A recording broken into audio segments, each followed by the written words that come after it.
How to negotiate compensation.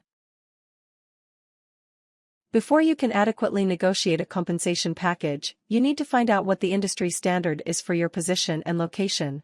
Proper research will allow you to confidently approach negotiations secure in the knowledge of what you are worth. Your success will depend on remaining calm yet firm. Part 1. Doing your homework. 1. Research salaries for comparable positions. Effective negotiation requires that you know the market rate for the job that you are applying for. This means researching what people in comparable positions make in your market. You can locate this information in several ways. Ask co-workers. First, you can talk to anyone at your company who works in the position you are interviewing for. Although many co-workers might not like to talk about their salaries, you could still ask. When you are interviewing for a new job at your current employer, your co-workers remain your best source of information. Research salaries at PayScale or Glassdoor. These websites collect salary information for various companies, in particular larger national firms. They publish average salaries for various job titles. Find salaries of comparable companies. If you can't find salary information specific to the company you are interviewing with, then you should find salary ranges for companies of comparable size. Make sure the company is in the same region or state, as compensation can differ significantly according to region. You can find this information by looking on Glassdoor or PayScale or by performing an internet search. Search online for government information. If you are interviewing for a government job, then the internet often contains salary and benefits information. You can find compensation information for the federal government and for states by doing a web search. 2. Settle on a salary range. To be an effective negotiator, you need to settle on two numbers: your ideal salary, the top range, and the least amount you would settle for, the bottom range. You then negotiate with an eye toward the first number. But you walk away from the negotiations if the employer cannot meet the second number. Give sufficient thought to your salary range and avoid setting the range too low. According to researchers, women in particular tend to undervalue their worth. To avoid this problem, look at the standard salary ranges in the field. Then consider what skill or unique experiences you have that will increase your value to the company. 3. Justify your compensation range with reasons. Be prepared to back up your compensation demands with reasons why you are worth that amount. Keep the reasons short, so that you can easily remember and repeat them. Write them down and memorize them before going into compensation negotiations. In particular, point to your experience and what is unique about it. If you have particular skills, language skills, computer skills, etc., that are not common in the industry, then you should be sure to highlight those. 4. Practice negotiating. Negotiating might feel unnatural to you. Indeed, many people would rather avoid it entirely. To become comfortable, you should practice with a friend.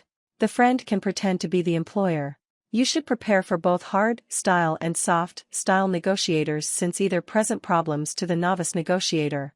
Have your friend adopt both roles so that you gain experience handling each personality type.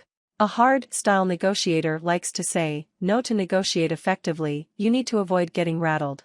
Instead, you should press your compensation demands, justifying them and maintaining an upbeat attitude. By contrast, the soft-style negotiator comes across as agreeable. These negotiators create problems because people often focus on getting the negotiator to like them. Instead, you must focus on the negotiation and on what's best for you. Watch out for soft-style negotiators who you already know, example, someone in a different department at your company. You should focus on getting a compensation package appropriate to your skills and experience instead of maintaining a friendship with the negotiator. Part 2. Negotiating your compensation. 1. Try to delay discussion of compensation. When you are interviewing for a job, try to postpone any discussion of salary for as long as possible. Experts believe that it is important to first make prospective employers fall in love with you before they find out how much they have to pay in order to hire you. If the interviewer asks about salary requirements, be prepared to deflect. Try to turn the conversation around to something else. For example, you could say, before talking about salary, can I hear a little more about? Ideally, you will wait until you have the job offer before discussing compensation. Sometimes, though, employers require that applicants list their minimum salary in a cover letter. Always express your preferred salary as a range, example, $30,000, $40,000. A range is better than a definite number. You might discover later that your salary range is too low. In that case, you can adjust it during the negotiations. For example, explain that you didn't understand all of the job responsibilities when you came up with the initial figure. Now that you understand the full requirements, you think the salary range should be higher. 2. Wait for the employer to put a number on the table. By waiting, you can avoid making a low initial offer.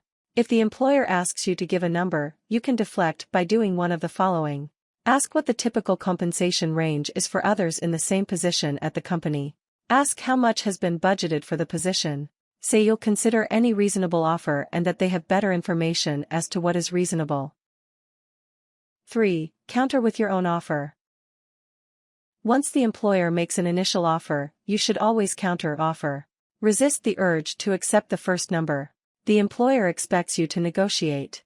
Accordingly, their initial offer should leave room for them to go higher. You can counter-offer with your ideal amount.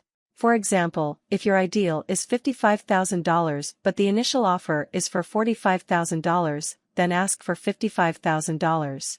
The employer may or may not accept it, but you will not get to $55,000 unless you put the number out on the table. 4. Offer reasons for your counter-offer. Be prepared to justify your counter-offer, especially if you are dealing with a hard-style negotiator. For example, you could inform the negotiator that you helped your current employer start 2 new programs which you helped oversee. You could say, "Thank you for the offer. I'd love to work for you.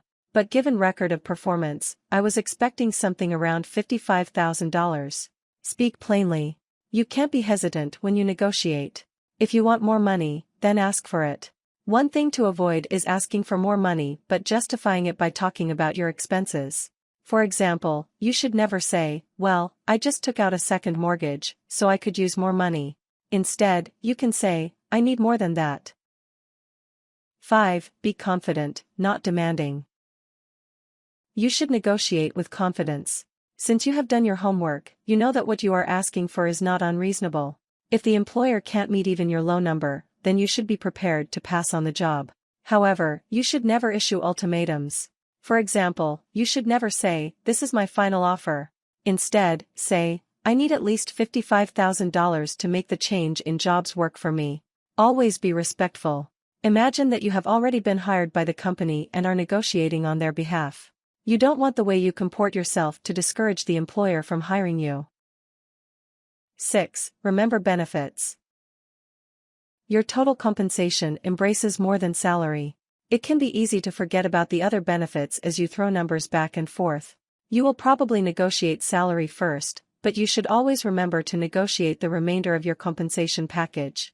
Any bonus, annual, quarterly, or other, stock options or units, pension or 401k contributions, health and wellness benefits, such as medical, dental, and vision, insurance programs, basic life, accidental death, disability, educational reimbursement programs, other perks, such as gym memberships, cell phone service, transportation reimbursement, internet, etc.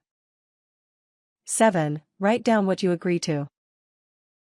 If you come to a tentative agreement on salary, write down the number on a notepad. As you move on to other parts of the compensation package, you might forget what the salary offer was. There is often an element of trade-off involved in negotiating compensation packages. For example, you might think the salary is a little low, but you will be offered vacation days than you had hoped for. In this situation, you might be willing to accept a slightly lower salary. So that you do not forget all of the elements of the compensation package, write them down as soon as you come to a tentative agreement. Refer to the list as you discuss the remaining parts of the compensation package. 8. Stay impartial. Effective negotiation requires understanding that the negotiation isn't personal. It's a business transaction. If you are upset about a low initial offer, try not to be. You don't know everything about the company's finances. Maybe the company wants to offer more but can't. A salary offer that is less than what you would hope for is not a judgment on you personally. Similarly, don't be offended if the employer resists your counter offer or comes back with another offer. 9. Take time to consider any final offer. After the employer has made a final offer, you should ask for a few days to consider it. Don't accept it immediately or reject it immediately. Instead, take the time to get some distance and consider the offer objectively. Most employers should give you up to a week to consider the offer. 10. Get the offer in writing. Once you have agreed to a compensation package, you should ask the employer to put everything in writing. The employer should be happy to do so. If the employer resists, then reconsider working for this company. It is standard business practice to reduce contract offers to writing. Tips. Pay attention to whether or not you are making market rate in your current job. If you aren't, then your prospective employer may want to know why you are paid below market. Have a couple of reasons on hand. For example, you might work at a new company that isn't established yet, or you took the first job you could get because you moved with a spouse to a new area.